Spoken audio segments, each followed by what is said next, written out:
പത്മനാഭ ഒരു super call കിട്ടിയിട്ടുണ്ട്. Super സംഭവം ലോകേഷ് സംഭവം അടിച്ചു പൊളിച്ചിട്ടുണ്ട്. 500 ഭാഷ 100 പടയപ്പ 1000 തന്നെ തുടങ്ങാം. പൊളിച്ചടക്കിയിട്ടുണ്ട്. എന്റെ പ്രസിഡന്റ് വെടിച്ചില്ലി സാധനം 5 പടത്തിനകത്തുനിന്ന് ഒരു വെടിക്കെട്ട് പടം. പവർ ഹൗസ് ഒക്കെ ആയിട്ടുണ്ട്. പവർ ഹൗസ് ഡബിൾ മടങ്ങ് ട്രിപ്പിൾ മടങ്ങ് പവർ ഹൗസ്. ജയിലർ കിട്ടിയതിന്റെ ഡബിൾ അല്ല ട്രിപ്പിൾ 1000 തന്നെ തുടങ്ങാം. ഇതൊക്കെ എന്ത്? A few moments later. Flop ഇത്രയും ഹൈപ്പ് വെച്ച് ആൾക്കാരെ മൊത്തം വലിപ്പിക്കാൻ വേണ്ടിട്ട് എന്താ പറയാ ഫ്ലോപ്പാണ്. 150 രൂപ പോയി. ഞാൻ കാണുമ്പോ പടം ഹിറ്റായിരുന്നല്ലോ. ഹിറ്റ് തന്നെ തലക്കാ കിട്ടേണ്ടത്. എനിക്ക് അപ്പോഴേ തോന്നി എന്റെ ഭഗവാനെ, ഇനി ഞാൻ എന്തെല്ലാം കാണണോ?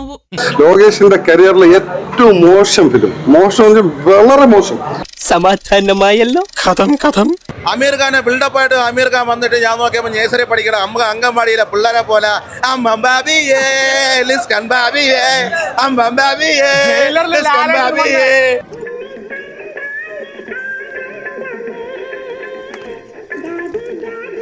ഭയങ്കര മൊമെന്റ്സ് ഒന്നും തോന്നിയില്ല, എന്നാലും കുഴപ്പമില്ല.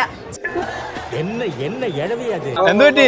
റോളക്സ് വരാത്തോണ്ടാണോ? റോളക്സ് വരാതൊന്നുമല്ല, പടത്തിൽ ഒന്നുമില്ല. തിയേറ്ററിൽ നിന്ന് ഇറങ്ങിയപ്പോ ആകെ നിരാശയായി പോയി. ഒരു കോപ്പില്ല. അമീർ ഖാൻ വെറും കോമഡി പീസ്. ഇതേതാണ്ട് എലിക്കണിയിൽ സുന വെട്ടതുപോലെ. സുന വെട്ട എടുക്കാനും പറ്റില്ല, കെണി ചുമന്നുകൊണ്ട് നടക്കുകയും ചെയ്യണം. അങ്ങനെയാണ് ലോകേഷിന്റെ സ്ഥിരം പരിപാടി. ലോകേഷിന്റെ പടമേ അല്ല. ഞാനില്ലേ? അത് ഞാനല്ല. പുള്ളിയിലെ നായകൻ നായകനല്ലേ? ആര്? രജനി. കോപ്പാണ്. ഞാൻ ചിരിച്ചു പോയനെ. സെക്കൻഡ് ഹാഫ് ശരിയാവുമെന്ന് വിചാരിച്ചു, പക്ഷെ സെക്കൻഡ് ഹാഫും വിചാരിച്ചത്ര കൊണ്ട് എനിക്കൊരു 50-60% സാറ്റിസ്ഫൈഡ് ആയിട്ടുള്ളൂ. ലോക്കി സംഭവം pan Indian power house. Power house light house ആയി, അങ്ങനെ വേണം പറയാം. ലോകേഷിന്റെ കരിയറിൽ ഏറ്റവും മോശം പടം മാസ്റ്ററായിട്ടാണ് വിചാരിച്ചത്. കൂലി ഇറങ്ങിയതിനു ശേഷം കൂലിയായി.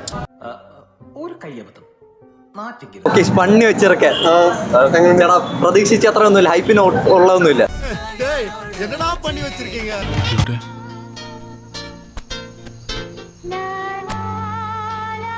ഇതൊന്നും നോക്കണ്ട, അടിച്ചോ. Okay boss.